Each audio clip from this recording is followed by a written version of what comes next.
Bom dia, pessoal. Hoje a gente continua com sucessão testamentária e hoje vamos falar brevemente das regras fundamentais envolvendo o testamento. Então, iniciando pelo artigo 1857 do Código Civil, a gente vai falar sobre a capacidade de testar. O que diz esse artigo? Toda pessoa capaz pode dispor por testamento da totalidade de seus bens, ou de parte deles para depois de sua morte. Então essa capacidade está prevista onde? Está falando toda pessoa capaz. Onde que a gente verifica se a pessoa é capaz ou não? Pelos artigos 3º e 4º do Código Civil. Se for celebrado o testamento por um absolutamente incapaz, daí esse ato vai ser nulo. Agora, se for celebrado por se esse ato for celebrado por relativamente incapaz, ele seria, teoricamente, anulável. Estou falando tecnicamente porque a gente vai ver ainda mais algumas coisinhas a respeito disso. De todo modo, então toda pessoa capaz pode dispor sobre seus bens para depois de sua morte. Regra geral de capacidade de testar. Pelo Código Civil de 16, no artigo 1627, se falava quem que era incapaz de testar. Ou seja, no Código Civil 16 existiam os 4 incisos dizendo quem que não poderia testar e era incapaz de testar. O Código Civil de 2002 é bem mais genérico com relação a isso. De todo modo, vale a pena a gente ver o que o Código Civil de 16 tratava como incapaz de testar. Quem que era incapaz de testar no Código Civil de 16? Primeiro, os menores de 16 anos. Quem é menor de 16 anos é absolutamente incapaz, então faz todo sentido que eles não possam testar. Outro, inciso segundo, os loucos de todo gênero. O nosso Código Civil 16 ele era politicamente incorreto, ele era engraçadíssimo, então os loucos de todo gênero não poderiam testar. Além disso, aqueles que ao testar não estejam em seu perfeito juízo. Ah, tomei todas, fui no carnaval, em Guriri, tomei várias caipirinhas em taças de plástico. Daí eu fiquei doidão e resolvi fazer meu testamento. Eu estou no meu perfeito juízo? Obviamente que não. Nesse caso, eu também não poderia testar pelo Código Civil 16. E por fim, os surdos mudos que não puderem manifestar a sua vontade. Tem gente que diz que aí tem um preconceito contra os surdos mudos, mas a questão é o problema de não poder manifestar vontade. Se a pessoa não consegue exprimir vontade de nenhuma forma, fica difícil dizer que essa pessoa conseguiria testar, certo? Então não é que existe preconceito com o Código Civil 16, tentem pensar dentro da sistemática e dentro da época do Código Civil 16, uma pessoa que não conseguia se comunicar de jeito nenhum, essa pessoa não conseguiria deixar um testamento, que é um ato solene, é um ato que a sua manifestação de vontade conta para depois da sua morte, então você precisaria manifestar a sua vontade. Bem, além dos incapazes, pelo artigo 1860 do Código Civil, também não podem testar aqueles que não têm pleno discernimento no ato de fazê-lo. É o caso do cara doidão que tomou todas no carnaval e resolveu deixar tudo que ele tinha para o brother que ele conheceu no carnaval. Esse cara não estava no pleno discernimento, então esse testamento vai ser tido como anulável ou nulo. Essa capacidade, obviamente, tem que ser analisada casuisticamente. A Mariana Diniz ela diz o seguinte: essa capacidade mental do testador não pode ser deduzida de sua saúde física. Tem muitos casos em que a pessoa estava no hospital, na cama, quase morrendo, mas ela estava em pleno o gozo das faculdades mentais. Essa pessoa pode testar. Da mesma forma, a pessoa pode ser forte, saúde inabalável, mas ela estava com algum psicotrópico na cabeça, essa pessoa não poderia testar. Então, você tem que avaliar casuisticamente e a gente não pode se confundir a saúde física com a saúde mental. E o Zeno Veloso ele lembra que nem todo incapaz carece de discernimento para testar. Pode acontecer de alguns incapazes poderem testar. É o caso, por exemplo, do pródigo, que a gente vai ver em seguida.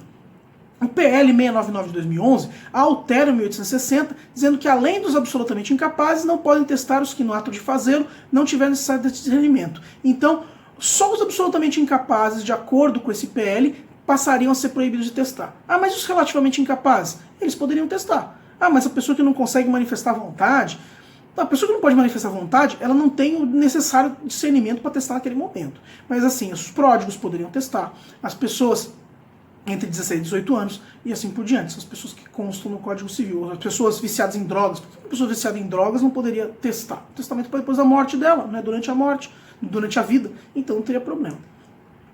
O parágrafo único do artigo 1860 libera os maiores de 16 anos para testar. Então, entre 16 e 18 anos, você pode testar. Você pode deixar um testamento. Ah, mas eu entre 16 e 18 anos não tinha bem nenhum, não tinha nada para dizer, para que eu vou deixar um testamento de 16 e 18 anos? De fato, a maior parte dos jovens entre 16 e 18 anos não tem nenhum interesse em testamento. Ele nem pensa que vai ser mal pensa que vai ser adulto, quanto mais vai pensar em morrer e deixar seus bens para alguém. Mas, de qualquer forma, o Código Civil autoriza no parágrafo único 1860 que essa pessoa possa deixar bens, vai deixar um testamento negando seus bens para outras pessoas. Por que o pródigo não poderia testar? Existe uma polêmica aí. Se você vai no artigo 1782 do Código Civil, que fala sobre curatela, A interdição do pródigo só privará de, sem curador, emprestar, transigir, dar quitação, alienar, hipotecar, demandar, se demandar e praticar os atos que não sejam de mera administração. Testamento não está incluído aí. Se não tem menção a testamento, então pode-se entender que o pródigo é sim autorizado a testar. Ele tem problema de gerenciar o seu patrimônio ainda em vida, mas qual o problema dele gerenciar o seu patrimônio para após a morte? Daí ele não vai mais estar agindo de forma pródiga, a princípio. De todo modo, existe um grande debate na doutrina e na jurisprudência se o pródigo pode ou não testar.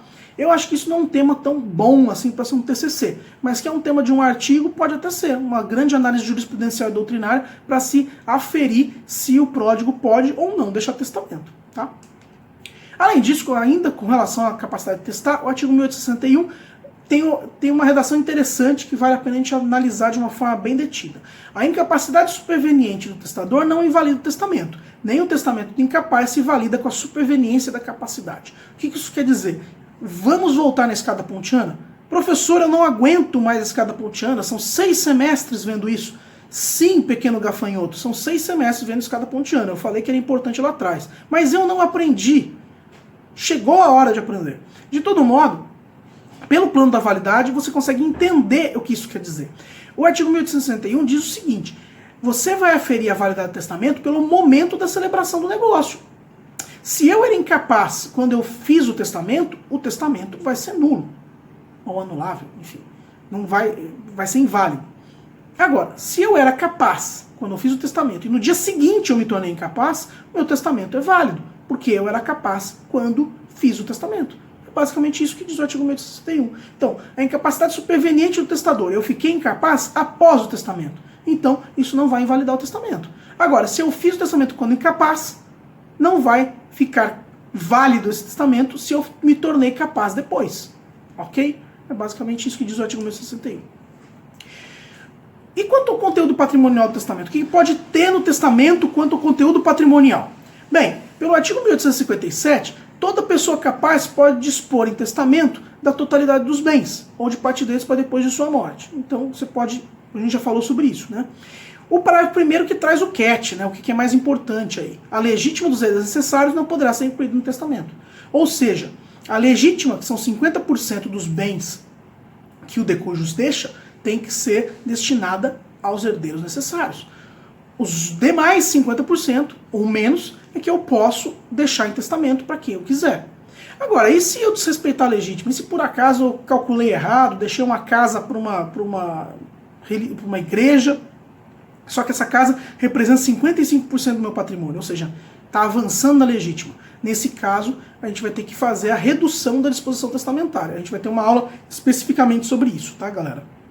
Então, de qualquer forma, você só pode ir até 50% para deixar pelo testamento. Bem, e com relação ao prazo para anulação do testamento? O artigo 1859 diz que vai se extinguir em 5 anos o direito de impugnar a validade do testamento e contado o prazo da data do seu registro. Então, do registro do testamento. Esse prazo é decadencial e não prescricional, porque se refere a uma ação constitutiva negativa, né? Eu quero desconstituir um ato, então para isso o prazo é decadencial. E para caso de anulabilidade do testamento. O testamento vai ser anulável, né? Um nulo. Né? De doutrina diversa, esse prazo também se aplica à nulidade absoluta do testamento. Então daí a gente já fica se perguntando, nulidade absoluta vai ter prazo decadencial? Bem, o PL 699 de 2011 pretende alterar o artigo 1859, dizendo que vai se extinguir em 5 anos o direito de requerer a declaração de nulidade do testamento ou disposição testamentária, e em 4 anos o de pleitear a anulação do testamento ou disposição testamentária, contado o prazo da data do registro do testamento. Tá, então seria 5 anos para declarar a nulidade e 4 anos para pleitear a anulação. Gente, a nulidade absoluta poderia convalidar? Por que a doutrina fala isso? Por que o legislador está tentando alterar para colocar um prazo para declaração de nulidade absoluta de um testamento? Nulidade absoluta nunca convalidaria pela regra geral dos negócios jurídicos. Existe toda uma ideia por parte da doutrina de que para dar uma segurança jurídica para os herdeiros é importante que se desse um prazo aí decadencial. De todo modo, isso vai de encontro flagrante à teoria geral, à parte geral do Código Civil, à teoria geral do direito, em que atos nulos não poderiam gerar efeito algum. Então eu tenho uma crítica muito grande com relação a isso.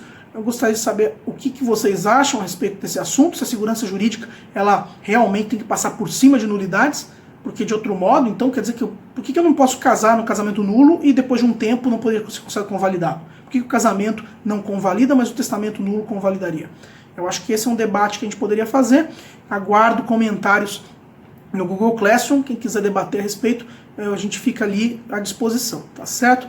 Na próxima aula, a gente vai tratar das modalidades de testamento. Vai ver que são várias as modalidades de testamento previstas no Código Civil e a gente vai falar sobre elas, tá certo? Até a próxima, pessoal.